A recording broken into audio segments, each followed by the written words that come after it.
بسم اللہ الرحمن الرحیم اللہم انفعنا بما علمتنا وعلمنا ما ينفعنا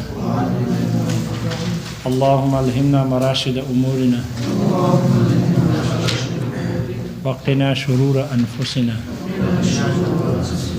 ربنا تقبل منا انك انت السمیع العلیم.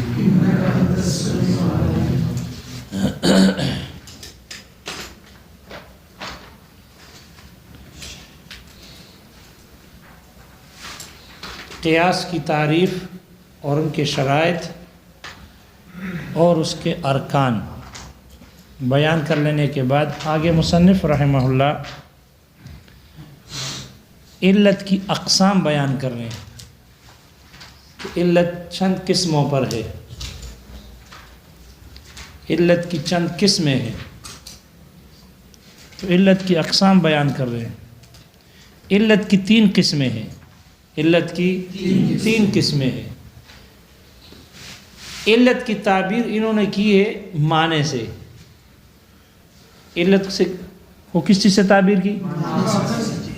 وہ معنی جس پر قیاس کا دار و مدار ہے، جس کو علت کہا گیا. تو یہ لوگ تعبیر کرتے ہیں، شارح نے اس کو تعبیر کی اس معنی سے کہ علت وہ معنی ہے جس پر قیاس کا دار و مدار ہے. جو معنی منصوص ہوتا ہے، کبھی منصوص کبھی غیر منصوص، آگے آ جائے گا.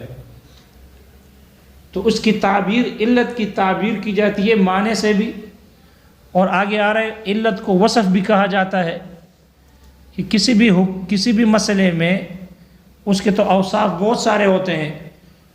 کسی ایک وصف، جو وصف علت بننے کی صلاحیت رکھتی ہے، اس وصف کو علت بنایا جاتا ہے. تو اس وصف کو علت بھی کہتے ہیں، اور پھر اس علت کا نام وصف بھی ہے. علت کا نام وصف بھی رکھتے ہیں. تو علت کا نام وصف بھی رکھتے ہیں، علت کا نام معنی بھی رکھتے ہیں. وہ معنی جو جامع ہو بین الاصل والفرع، بین الاصل والفرع. تو علت کی 3 قسمیں ہیں. نمبر 1 یہ کہ علت وصف ہو، صفت ہو. صفت یعنی اصل کے مقیس علیہ کے لیے اس کے حکم کو لازم ہو. وصف ہو. پھر وصف کے آگے کی اقسام ہے. دوسری قسم یہ ہے کہ وہ علت اسم ہو، علم ہو، علم ہو، اسم علم ہو یا اسم جنس ہو، لیکن ہو اسم، جامد نہ ہو. تیسری یہ کہ وہ حکم ہو. علت کیا ہوگی؟ حکم شرعی ہوگا. حکم شرعی ہو. یہ ہے علت کی 3 قسمیں. علت یا وہ معنی، وہ یا تو وصف ہوگا، علت ہوگا، یا علت یا تو وصف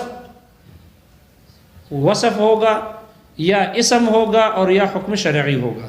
یہ 3 قسمیں ہیں. پھر وصف کی 6 قسمیں ہیں. وصف کی 6 قسمیں ہیں. وصف، علت وصف صفت بنے گی. وہ صفت یا صفت لازمہ ہوگی، یا وہ صفت عارضہ ہوگی، عارض ہوگی، عارضی ہوگی، لازمی نہیں ہوگی.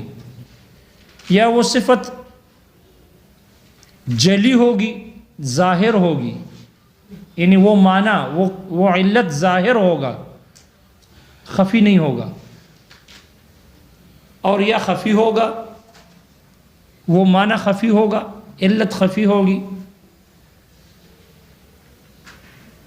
فردن یا فرد ہوگا، 5ویں قسم. یا او عددن یا عدد ہوگا. 6 قسمیں ہو گئی. فردن یا مفرد ہوگا، بغیر جس کے اجزاء نہ ہو. اور یا عددن، عدد ہوگا، اپنی جگہ جو یا عدد ہوگا، ان ذو اجزاء ہوگا، اس اجزاء سے مرکب ہوگا. صفت کی یہ 6 قسمیں. صفت کی وہ صفت لازم ہوگا، یا عارضی ہوگا یا وہ جلی ہوگا یا وہ خفی ہوگا یا وہ فردن ہوگا مفرد ہوگا یعنی اجزاء سے مرکب نہیں ہوگا، اور یا یہ کہ وہ عدد ہوگا یعنی اجزاء سے مرکب ہوگا۔ یہ 6 قسمیں ہو گئی کس کی؟ وصف کی۔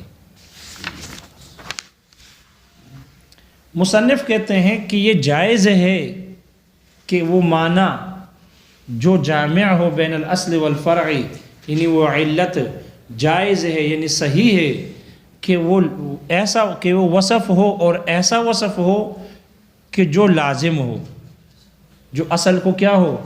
اصل کو لازم ہو۔ وصف لازم، وصف لازم کی تعریف شارح نے ذکر کی ہے۔ وصف لازم وہ وصف ہوتا ہے جو اپنے موصوف سے جو اصل سے جدا نہ ہوتا ہو، جو اصل سے جدا نہ ہوتا ہو، وہ وصف لازم ہے۔ جیسے کثمنیت، جیسے کہ ثمنیت ہے، یہ اثمان سونے چاندی کے لیے، ثمنیت سونا چاندی کے لیے لازم ہے۔ الذهب اور فضہ اس کے لیے ثمنیت لازم ہے، خلقتاً لازم ہے۔ سونا چاندی کو پیدا ہی کیا گیا ہے، پیدا ہی کیا گیا ہے ثمنیت پر، اس سے یہ ثمنیت والی صفت جدا نہیں ہوتی جس شکل میں بھی ہو۔ یہ سونا اور چاندی ڈلے ہوئے شکل میں ہو، اس سے کوئی چیز کسی سانچے میں ڈالا گیا ہو، کوئی چیز بنائی گئی ہو، یا یہ ڈلی کی شکل میں ہو، پتھر کی شکل میں ہو، یا یہ حلی زیورات کی شکل میں ہو، جس شکل میں بھی ہوگی، چونکہ اس سونے چاندی کو پیدا ہی کیا گیا ہے ثمنیت پر، اور یہ ثمنیت اس کی ایسی صفت ہے کہ اس سے جدا نہیں ہو سکتی۔ جب اس سے جدا نہیں ہو سکتی تو ثمنیت، اور یہ ثمنیت آسمان میں علت ہے۔ ثمنیت آسمان میں، سونا چاندی میں ثمنیت علت ہے، ربا کی علت ہے، زکوٰۃ کی۔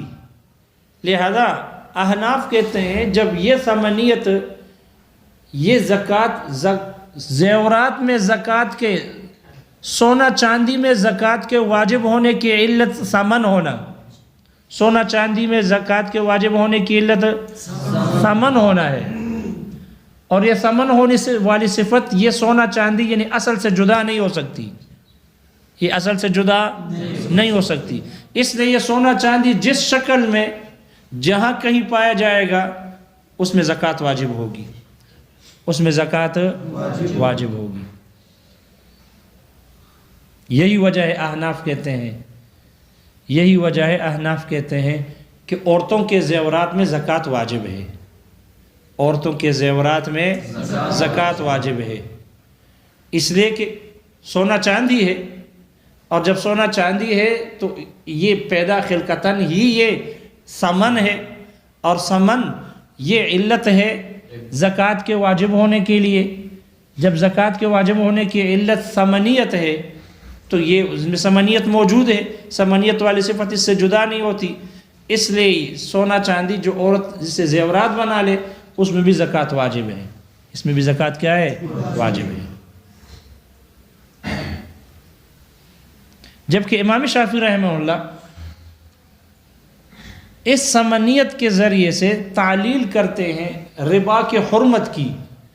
وہ کہتے ہیں کہ اموال ربویہ میں سے اگر سونا کو سونے کے عوض میں بیچا جائے یا چاندی کو چاندی کے عوض میں بیچا جائے تو اس کے حرام ہونے کی علت کیا ہے؟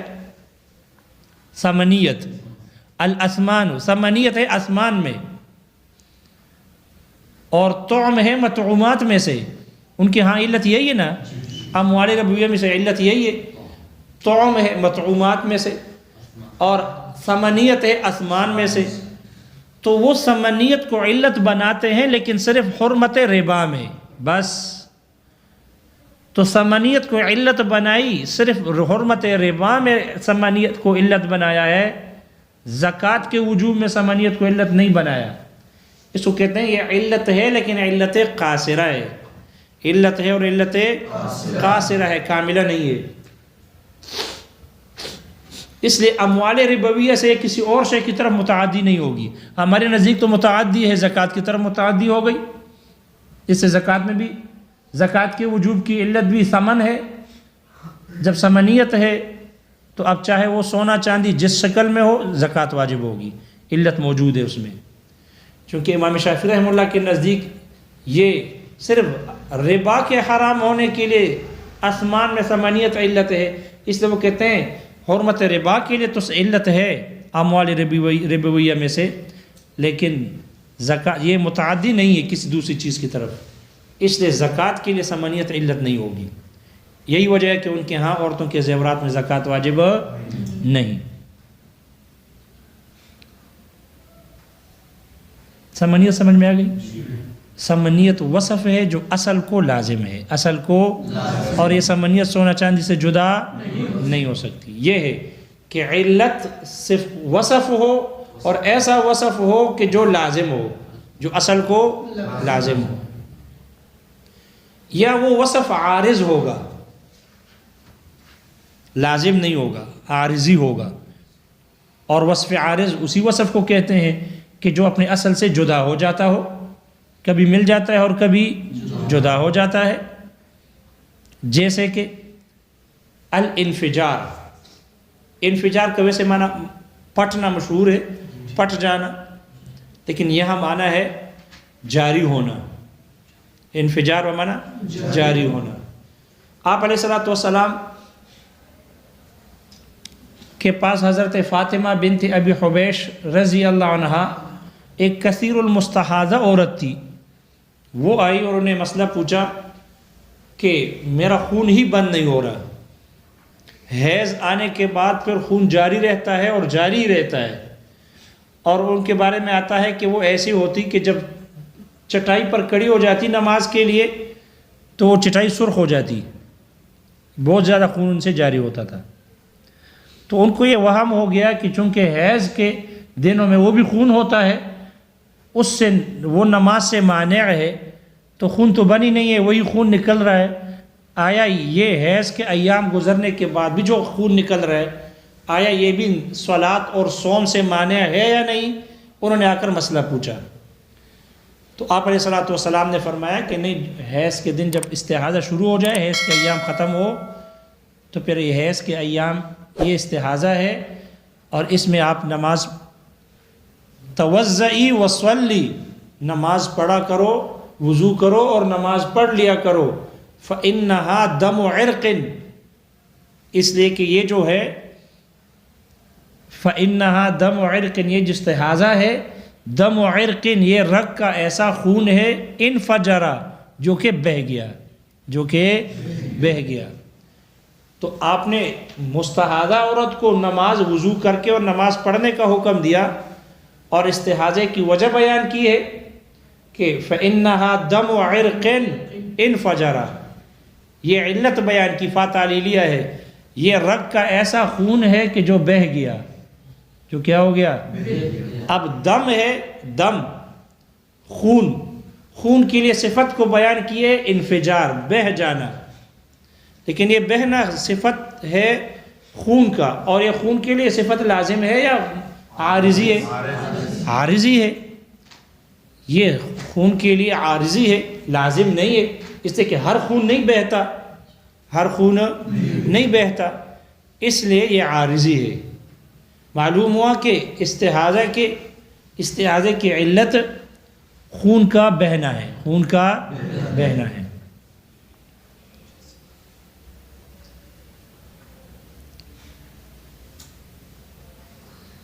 لہذا وضو واجب ہو گئی، استحاضے کی وجہ سے وضو ٹوٹ جاتی ہے تو وضو واجب ہے.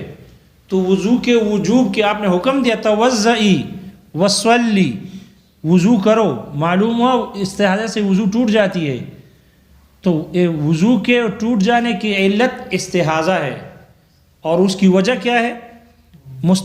استحاضے سے وضو کا استحاضے میں وضو کا ٹوٹ جانا، اس کی علت جو آپ نے بیان فرمائی ہے فإنہا دم عرق انفجرا، خون کا بہہ جانا. اب یہ انفجار، خون کا بہنا، یہ وصف ہے اور خون کے لیے عارضی ہے. اب جہاں کہیں بھی خون کی یہ صفت پائی جائے گی وضو واجب، ناقضی وضو ہوگا اور وضو کیا ہوگا؟ واجب ہوگا۔ خون کا بہنا جہاں بھی پایا جائے، چاہے وہ مستحاضہ ہو چاہے غیر مستحاضہ ہو، من السبیلین ہو یا من غیر سبیلین ہو، سبیلین سے ہو یا غیر سبیلین سے ہو، جہاں خون کا انفجار والی علت پائی جائے گی، کیونکہ یہ انفجار یہ صفت ہے اور یہ علت ہے، آپ نے بطور علت کے اس کو ارشاد فرمایا ہے، لہذا یہ علت ہے، صفت ہے اور علت ہے، اور علت عارضی ہے، علت یہ صفت عارضی ہے، لہذا جہاں کہیں بھی انفجار پایا جائے گا تو وضو کیا ہو جائے گا؟ وضو واجب ہوگا، پھر نہیں ہوگا۔ آپ ہاتھ زخمی ہو جائے یا چمڑا اتار کر نیچے دیکھ رہے خون ہے اپنی جگہ اپنے محل میں ہے تو وضو نہیں ہے، یا کسی کو سوئی وغیرہ چبھ گئی ہے اور سوئی نکال دی یا کانٹا لگ گیا، خون نکل کے اپنے محل پر آ گیا، ظاہر ہو گیا، بدو ہو گیا، لیکن سیلان نہیں ہوا، انفجار نہیں ہوا، وضو برقرار ہے، وضو برقرار ہے۔ جو ہی بہہ جائے انفجار والی صفت پائی جائے، اب جہاں سے بھی ہو، مستحاضہ ہو غیر مستحاضہ ہو، تو اس کا وضو کیا ہو جائے گا؟ ٹوٹ جائے گا۔ تو وضو کے وجوب کی علت انفجار ہے۔ مسئلہ سمجھ میں آ گیا؟ یہ ہے کہ وصف علت جائز ہے، یعنی درست ہے کہ وہ وصف ہو، چاہے وہ عارضی ہو یا لازمی ہو، یا وہ وصف اسم ہو، علت اسم ہو، علت کیا ہو؟ اسم ہو۔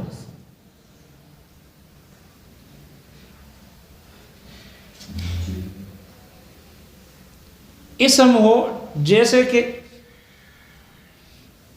اسم سے مراد یعنی اسم جنس ہو یا اسم علم ہو، جائز ہے کہ وہ معنی اسم بن جائے، جیسے کہ اسی حدیث میں بعینہ ہی، اسی روایت میں جس میں آپ علیہ الصلوۃ والسلام نے مستحاضہ عورت کے بارے میں فرمایا فَإِنَّهَا دَمُ عِرْقٍ انفجرا، اس میں جو دم کا لفظ ہے، دم یہ اس میں جنس ہے، خون ہے، ہر خون پر اس کا اطلاق کیا جاتا ہے، ہر خون کو کہتے ہیں، لہذا یہ دم یہ ہے اس میں جنس، یہ ہے اسم، لہذا یہ علت ہے وضو کے ٹوٹ جانے کے لیے، وضو ناقضی وضو ہونے کے لیے یہی علت ہے،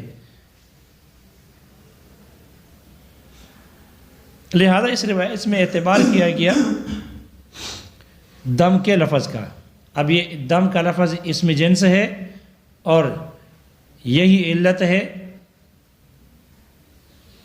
یہی کیا ہے؟ علت ہے۔ اب یہ ایک روایت ہے، اس میں صفت والی مثال بھی آ گئی ہے، وصف عارضی، اور اسم والی مثال بھی آ گئی۔ اگرچہ اس مثال کو اسم کو علت بنانا، علت کا اسم ہونا، جیسے کہ مصنف نے بنایا، علامہ فخر الاسلام کی اتباع میں اس پر اعتراض ہے۔ جمہور اصولین کے نزدیک علت اسم نہیں بن سکتا، علت اسم نہیں ہو سکتا، اور یہاں جو مصنف نے بنایا ہے اس کے علت ہونے پر اشکالات ہیں، اس لیے کہ وضو کے ناقض ہونے کے لیے خون علت نہیں ہے، خون کا بہنا علت ہے، خون علت نہیں ہے بلکہ خون کا بہنا علت ہے، خون تو علت نہیں ہے۔ خون تو اگر آپ چمڑا اتار کے نیچے دیکھ رہے خون ہے، وضو ٹوٹ جائے گا؟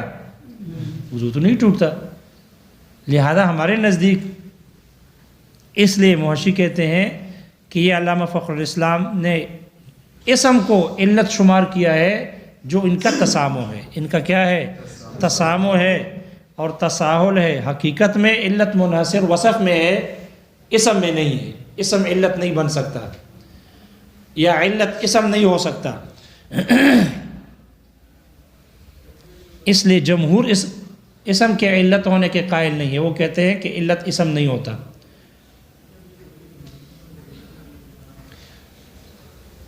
یا وہ وصف جلی ہو، وصف کیا ہو؟ جلی ہو، ظاہر ہو۔ وصف کے جلی ہونے کا مطلب یہ ہے کہ ہر کوئی سمجھ سکتا ہو، چاہے مجتہد ہو یا غیر مجتہد ہو، ہر کسی کو معلوم ہو سکتا ہو کہ اس مسئلے میں جو علت ہے یہ وصف ہے جو کہ ظاہر ہے، جیسے کہ آپ علیہ الصلوۃ والسلام نے بلی کے جوتے کے پاک ہونے کے بارے میں فرمایا، بلی کے بارے میں آپ نے فرمایا، طواف ہونا اس کی علت کو بیان کیا، آپ نے فرمایا انہا لیست من بنجس، بلی ناپاک نہیں ہے، کیوں؟ لأنہا من الطوافین علیکم او الطوافات، اس لیے کہ بلی تو تم پر آنے جانے والوں میں سے ہے، تم پر جو خادم آتے جاتے ہیں اجازت کی ضرورت نہیں ہوتی، تو لأنہا من الطوافین علیکم او الطوافات، لہذا تمہارے خادم مذکر و مؤنث میں سے جو آپ کے پاس آتے جاتے ہیں، جس سے ان سے اجازت ساقط، اسی طرح ان کو بھی کوئی روک نہیں سکتے اور کوئی بھی اس کو روک نہیں سکتا، اس لیے یہ بھی پاک ہے، کوئی اس کو کنٹرول کر نہیں سکتا، برتن میں منہ مار لیتی ہے، اس لیے آپ نے اجازت دے دی۔ تو بلی کے جوتے کو پاک قرار دیا ہے، اور علت کیا بیان کر دی؟ طواف، لأنہا من الطوافین علیکم او الطوافات۔ اب اس روایت کو جو بھی سنے گا تو چاہے مجتہد ہو یا نہ ہو، اس کو پتہ چل جاتا ہے کہ بلی کے جوتے کے پاک ہونے کی وجہ اور علت وہ طواف ہے۔ وہ کیا ہے؟ طواف ہے۔ یہ ہے وصف، علت صفت ہو، اور اس علت جو ہے وہ ایسا وصف ہو کہ وہ وصف جلی ہو، ظاہر ہو ہر ایک پر، یا وہ وصف جلی نہ ہو بلکہ خفی ہو۔ خفی ہونے کا مطلب ہے کہ بعض لوگ اس کو سمجھ لیتے ہوں، بعض لوگوں کو سمجھ میں نہ آتا ہو، یعنی مجتہدین کو سمجھ میں آ جاتا ہے اور غیر مجتہد کو سمجھ میں اس کا علت ہونا سمجھ میں نہیں آتا، پھر مجتہدین میں سے بعض کو سمجھ میں آ جاتا ہے اور بعض کو سمجھ میں نہیں آتا، مجتہدین میں سے بعض کو سمجھ میں آتا ہے اور بعض کے سمجھ میں نہیں آتا۔ جیسے کہ اموال ربویہ میں سے جو علت ربا ہے، الحنطۃ بالحنطۃ والشعیر بالشعیر، اس روایت میں یہ جو حرمت، ربا کی حرمت کی علت ہے، احناف کے سمجھ میں جو آ گئی ہے، امام ابو حنیفہ رحمہ اللہ نے اس کی علت نکالی قدر مال جنس کی۔ امام شافعی رحمہ اللہ کی سمجھ میں یہ علت نہیں آئی، انہوں نے علت دوسری نکالی ہے، مطعم نکالی ہے مطعومات میں سے، اور ثمنیت نکالی ہے آسمان میں سے، سونا چاندی میں سے۔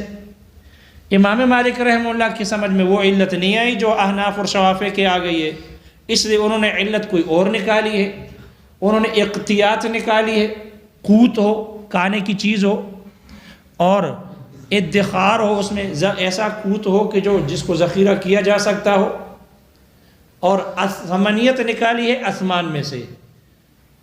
تو دیکھو اس کی علت مخفی تھی، یہ علت مخفی ہے، مجتہدین کے سمجھ میں آتی ہے، بغیر مجتہدین کو، جو مجتہد نہیں ان کے سمجھ میں نہیں آتی۔ البتہ مجتہدین میں بھی بعض پر یہ بات مخفی ہوتی ہے، کسی نے علت کیا نکالی ہے اور کسی نے علت کیا نکالی ہے۔ اگر یہ علت جلی ہوتی تو پھر فقہا کا اس میں اختلاف نہ ہوتا، حالانکہ اس میں علت کے بنانے میں اختلاف ہے۔ معلوم ہوا کہ علت ایسا وصف ہے کہ خفی ہے، یا وہ علت حکم ہوگا۔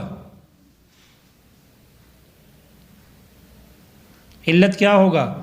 حکم ہوگا،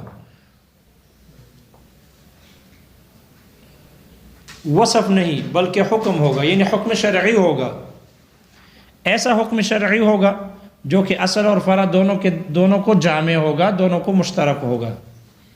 جیسے کہ آپ علیہ الصلوۃ والسلام کے پاس ایک عورت تھی قبیلہ خثعم کی، قبیلہ خثعم کی ایک عورت آپ کے پاس آئی، امرأۃ خثعمیۃ، اور آپ سے مسئلہ دریافت کیا۔ انہوں نے عرض کیا کہ ان ابی قد ادرکہ الحج، میرے والد کو حج نے پا لیا، وہو شیخ کبیر، جبکہ حال یہ ہے کہ میرے والد بہت بوڑھے ہیں، لا یستمسک علی الراحلۃ، وہ سواری پر بیٹھ نہیں سکتے، ٹہر نہیں سکتے، جم نہیں سکتے۔ تو افتجزئ ان احج عنہ، کیا یہ کافی ہو جائے گا کہ میں اس کی طرف سے حج کر لوں؟ تو آپ نے فرمایا ارأیتی یعنی اخبری یہ بتاؤ لو کان علی ابی کی دین اگر آپ کے والد کے اوپر کسی کا قرضہ ہوتا فقضیتہ اور تم اس قرضے کو ادا کر لیتے اکان یقبل منک کیا وہ قرضہ آپ سے قبول کر لیا جاتا؟ آپ نے فرمایا اس عورت نے کہا نعم جی قبول کر لیا جاتا. تو آپ نے فرمایا فدین اللہ احق بالقبولی تو اللہ کا دین بھی اللہ کا قرض بھی زیادہ لائق ہے اس بات کے کہ وہ قبول ہو. اس روایت میں شارح کہتے ہیں فقاس النبی صلی اللہ علیہ وسلم الحج علی دین العباد آپ علیہ السلام نے حج کو لوگوں کے قرضے پر دین پر قیاس کیا. حج کو کس پر قیاس کیا؟ لوگوں کے دین پر قیاس کیا. اور دونوں کے درمیان جو معنی جامع ہے جو علت جامعہ ہے دونوں کے درمیان میں وہ دونوں کا دین ہونا. ایک اللہ کا قرض ہے دین ہے جس پر حج فرض ہو جائے اللہ کا دین ہے لہذا ایک اللہ کا دین ہے اور ایک بندوں کا دین ہے تو دین دونوں میں ہونے میں مشترک ہے. یہ علت جامعہ ہے دین ہونا. شارح کہتے ہیں دین کہتے ہیں دین عبارت دین نام ہے عن حق ثابت فی الذمتی دین نام ہے ایسے حق کا جو ذمے میں ثابت ہے ذمے میں ثابت ہوتا ہے واجب الادائی اور اس کی ادائیگی کیا ہے؟ واجب ہے. تو دین نام ہے ایسے حق کا جو ذمے میں ثابت ہے اور جس کی ادائیگی واجب. یہ جس کی ادائیگی واجب ہے یہ وجوب یہ حکم شرعی ہے. دین واجب الادا ہوتا ہے تو یہ وجوب تو حکم شرعی ہے. وجوب کیا ہے؟ حکم شرعی. تو دین واجب الادا ہوتا ہے ذمے میں ثابت ہوتا ہے اور واجب الادا اور وجوب حکم شرعی ہے. تو یہی وجوب اللہ کا حق بھی ہے حج اس کی ادائیگی واجب